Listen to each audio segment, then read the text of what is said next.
एक घर में तीन भाई और एक बहन थी। बड़ा और छोटा पढ़ने में बहुत तेज थे। उनके माँ बाप उन चारों से बेहद प्यार करते थे, मगर मझले बेटे से थोड़ा परेशान से थे।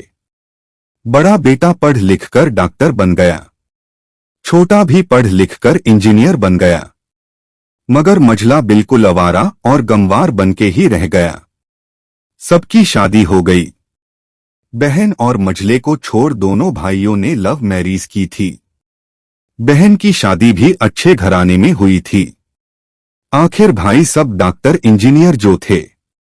अब मझले को कोई लड़की नहीं मिल रही थी। बाप भी परेशान, माँ भी। बहन जब भी मायके आती सबसे पहले छोटे भाई और बड़े भैया से मिलती, मगर मझले से कम ही मिलती थी, क्योंकि वह न तो कुछ दे सकता था और न ही वह जल्दी घर पे मिलता था। वैसे वह दिहाड़ी मजदूरी करता था। पढ़ नहीं सका तो नौकरी कौन देता। मझले की शादी किए बिना बाप गुजर गए। माँ ने सोचा कहीं अब बंटवारे की बात न निकले, इसलिए अपने ही गांव से एक सीधी साधी लड़की से मझले की शादी करवा दी।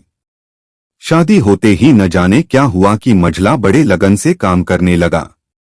दोस्तों ने कहा, ए चंदू आज अड्डे पे आना। चंदू आज नहीं फिर कभी। दोस्त, अरे तू शादी के बाद तो जैसे बीबी का गुलाम ही हो गया। चंदू, अरे ऐसी बात नहीं। कल मैं अकेला एक पेट था तो अपने रोटी के हिस्से कमा लेता था। अब दो पेट है, आज कल और होगा। घरवाले नालायक कहते थे, कहते हैं मेरे लिए चलता है, मगर मेरी पत्नी मुझे कभी नालायक कहे तो मेरी मर्दानगी पर एक भद्दी गाली है। क्योंकि एक पत्नी के लिए उसका पति उसका घमंड, इज्जत और उम्मीद होता है। उसके घरवालों ने भी तो मुझ पर भरोसा करके ही तो अपनी बेटी दी होगी, फिर उनका भरोसा कैसे तोड़ सकता हूँ। कॉलेज में नौकरी की डिग्री मिलती है और ऐसे संस्कार माँ बाप से मिलते हैं। इधर घर पे बड़ा और छोटा भाई और उनकी पत्नियां मिलकर आपस में फैसला करते हैं कि जायदाद का बंटवारा हो जाए, क्योंकि हम दोनों लाखों कमाते हैं मगर मझला ना के बराबर कमाता है। ऐसा नहीं होगा। मां के लाख मना करने पर भी बंटवारा की तारीख तय होती है। बहन भी आ जाती है, मगर चंदू है कि काम पे निकलने को बाहर आता है। उसके दोनों भाई उसको पकड़कर भीतर लाकर बोलते हैं कि आज तो रुक जा, बंटवारा कर ही लेते हैं। वकील कहता है ऐसा नहीं होता, साइन करना पड़ता है। चंदू, तुम लोग बंटवारा करो, मेरे हिस्से में जो देना है दे देना। मैं शाम को आकर अपना बड़ा सा अंगूठा चिपका दूंगा पेपर पर। बहन, अरे बेवकूफ, तू गंवार का गंवार ही रहेगा। तेरी किस्मत अच्छी है कि तुझे इतने अच्छे भाई और भैया मिले। माँ, अरे चंदू आज रुक जा।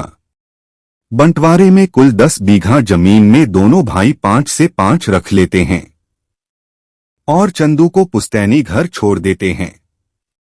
तभी चंदू जोर से चिल्लाता है, अरे फिर हमारी छुटकी का हिस्सा कौन सा है।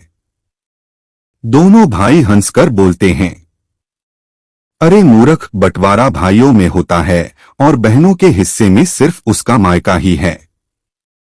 चंदू, ओह, शायद पढ़ा लिखा न होना भी मूर्खता ही है। ठीक है, आप दोनों ऐसा करो, मेरे हिस्से की वसीयत मेरी बहन छुटकी के नाम कर दो। दोनों भाई चकित होकर बोलते हैं, और तू?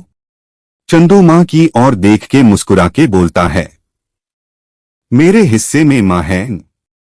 फिर अपनी बीबी की ओर देखकर बोलता है मुस्कुरा के, क्यों चंदूनी जी, क्या मैंने गलत कहा। चंदूनी अपनी सास से लिपटकर कहती है, इससे बड़ी वसीयत क्या होगी मेरे लिए कि मुझे मां जैसी सासू मिली और बाप जैसा ख्याल रखना वाला पति। बस यही शब्द थे जो बंटवारे को सन्नाटा में बदल दिया। बहन दौड़कर अपने गंवार भैया से गले लगकर रोते हुए कहती है कि माफ कर दो भैया मुझे, क्योंकि मैं समझ न सकी आपको। चंदू, इस घर में तेरा भी उतना ही अधिकार है जितना हम सभी का। बहुओं को जलाने की हिम्मत किसी में नहीं, मगर फिर भी जलाई जाती है, क्योंकि शादी के बाद हर भाई हर बाप उसे पराया समझने लगते हैं। मगर मेरे लिए तुम सब बहुत अजीज हो, चाहे पास रहो या दूर। माँ का चुनाव इसलिए किया ताकि तुम सब हमेशा मुझे याद आओ, क्योंकि ये वही कोख है जहां हमने साथ साथ 9 से 9 महीने गुजारे। माँ के साथ तुम्हारी यादों को भी मैं रख रहा हूँ। दोनों भाई दौड़कर मजले से गले मिलकर रोते रोते कहते हैं, आज तो तू सचमुच का बाबा लग रहा है। सबकी पलकों पे पानी ही पानी। सब एक साथ फिर से रहने लगते हैं।